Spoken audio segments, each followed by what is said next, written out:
Driver van ఆపు. అక్కడేదో news దొరికేలా ఉంది.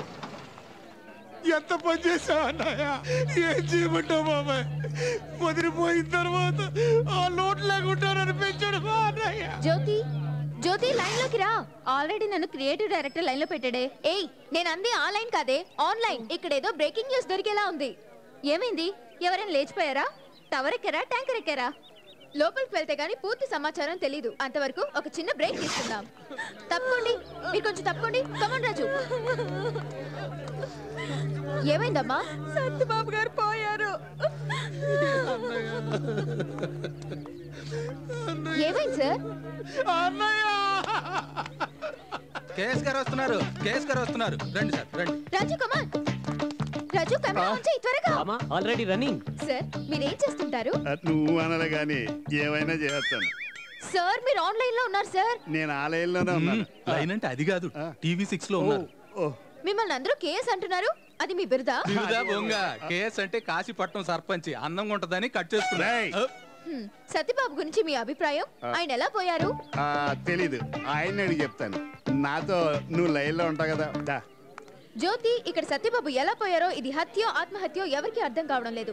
ఒకవేళ ఇది హత్య అయితే HSPACE-NAME 003కి SMS చేయండి. ఒకవేళ ఇది ఆత్మహత్య అయితే AH-NAME 005కి SMS చేయండి. చూస్తూనే ఉండండి. ఒక్కసారి చూస్తే 100 సార్లు చూపించే మీ TV6 నిజాలు పక్కన పెడితే. కెమెరామెన్ రాజుతో మీ వయ్యారి భామ. SMS పంపిస్తే మనకేం వస్తుందిరా? సెల్ ఫోన్ కంపెనీకి టీవీ కంపెనీకి సగం లెక్క వస్తుంది, మనకేమో 6 రూపాయలు బొక్క వస్తుంది. ఇదో బిజినెస్ రా వాళ్ళకే. ఎర్ర రాంబాబు, ఏం జరిగిందిరా? రైలు లాస్ వచ్చిందని రైలే పోయినాయి అనుకున్నాను. ఈడ అన్నయ్య కూడా. ఒరే రాంబాబు, నువ్వెందుకు ఎక్కువ పెడతావు? నువ్వు ఏడకు ఊరుకో. అన్నయ్య భౌతికంగా మన మధ్య లేకపోయినా గానీ నేను గట్టించే మరుగుదొడ్లకి అన్నయ్య పేరే పెడతాను. ఈ ముక్క టీవీలో చెప్పితే బాగుండేది కదండి. ఆ యాంకర్ చూసాక మాట రాలేదు. మాట రాకపోయినా మనిషి వచ్చేస్తున్నాడు అండి. ఎలా వస్తాడు రా? ఏమైందిరా? ఎందుకు ఏడుస్తున్నారు? ఎవరు పోయారు? మీరే. నేనా? ఎవరన్నారు? మీ తమ్ముడు చెప్పాడు. ఇడు అన్నాడు. మీ మొహాలు మండ. నేను బ్రతికుండగానే చంపేస్తారా? వెళ్ళండి. అది కదనే, మన ఊళ్ళో రైలు వ్యాపారం చేసిన వాళ్ళందరూ లాస్ వచ్చి ఆత్మహత్య చేసుకున్నారు కదా. నువ్వు కూడా చేసుకున్నావు అనుకున్నాను. లాస్ వస్తే చచ్చిపోతానా? క్రిందటి సంవత్సరం చేపల చెరువులో లాభం వచ్చింది, ఈసారి పోయింది. ఎక్స్క్యూజ్ మీ సార్, అసలు ఇది ఎలా జరిగింది? పని పాట లేదా? ఘోరుమని ఏడ్చినా గాడిద గుడ్డు పెట్టిందన్నా మైకట్టుకు వచ్చేయడమే. నిజాలతో పని లేదు. టీవీ ఛానల్స్ బాగా ఎక్కువైపోయి న్యూస్ ఏమి దొరక్క ప్రతి అడ్డమైన చెత్త చూపించేయడమే. వెళ్ళవమ్మా, వెళ్ళ. తాతాజీ, నీ దగ్గర లెక్క ఎంత ఉంది? 10,000 ఉంది. 10 రూపాయలు వడ్డీస్తాను. అలాగే 11 అయితే ఓకే. తీసుకో. 1000 తీసుకోనండి, మిగతా 9,000. అలాగే. చివరికి మిగిలేదా వడ్డీయలే. యాంకర్ గారు బాబు, నువ్వు కొంచెం వెళ్తావా? మీతో కొంచెం పర్సనల్గా ఇంటర్వ్యూ చేయాలి. దానే కానే వాళ్ళకు నామ్ లిఖతే హై హమ్ ఆప్కా కౌన్ అన్నారు కదండి. అదే ప్రతి వడ్ల గంజ మీద తినేవాడి పేరు రాసి ఉంటుంది కదండి. అలాగే నా దగ్గర నీ 10,000 మీద కుబేర్ మీ పేరు రాశాడు. నా పేరు ఎందుకు ఉంటుందండి? రిజర్వ్ బ్యాంక్ గవర్నర్ సైన్ ఉంటుంది కదా. నాకు మాత్రం మీ పేరే కనపడుతుంది. నాకు మాత్రం తాతాజీ పేరు కనపడుతుంది. నువ్వు నోరు మూసుకోరయ్యావు.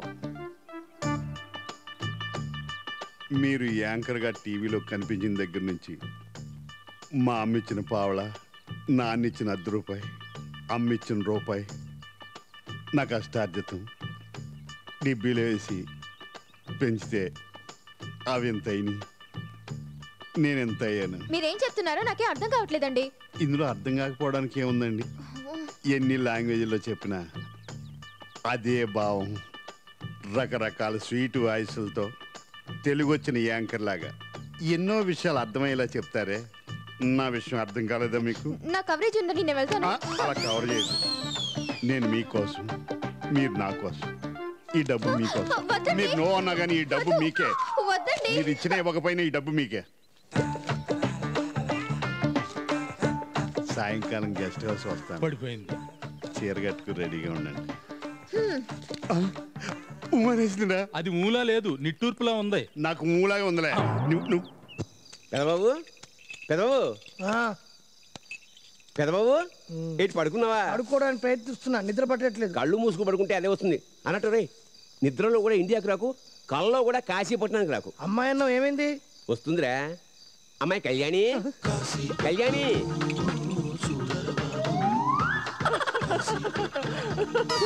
నాన్న నువ్వు మళ్ళీ మోసం చేశావు. అమ్మాయి అని చెప్పి ముసల్దాన్ని తీసుకొచ్చావు. ముసలిదైతే మాత్రం ఆడదు కదట్రా, చక్కగా జావ కాచి పెడతారా. వద్దు, అదొద్దు, అది కాసే జావద్దు. లాభం జావ మిగిలింది.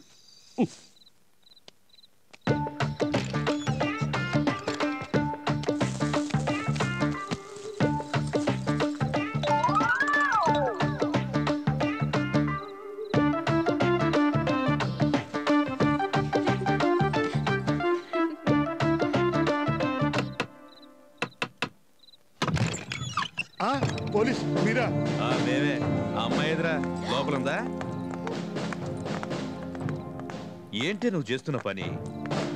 మొన్న మా హోంగార్డ్ హెల్మెట్ లేదని 100 రూపాయలు లంచం తీసుకుంటే వాడి ఉద్యోగం పోయే వరకు మీ టీవీలో చూపిస్తూనే ఉన్నారు కదే.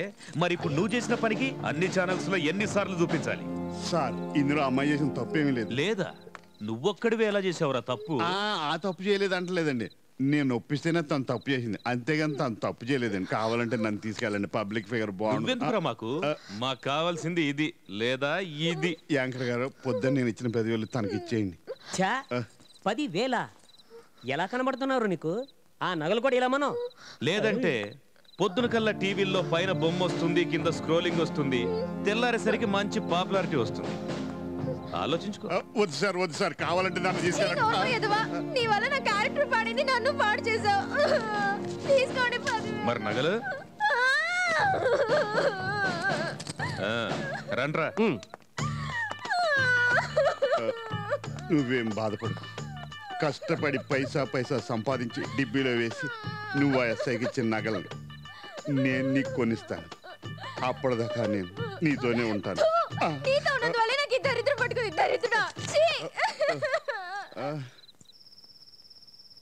ఒరేయ్, చదువు రాపోయినా కానీ డైరీలు బళ్ళే చెప్పారా?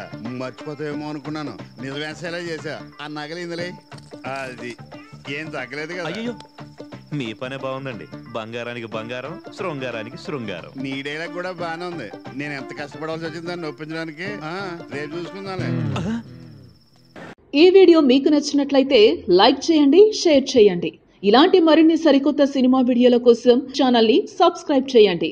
అలాగే ఇక్కడ ఉండే ఈ గంట సింబల్ని క్లిక్ చేయండి. మేము అప్డేట్ చేసే ప్రతి వీడియో నోటిఫికేషన్స్ మీకు వచ్చేస్తాయి.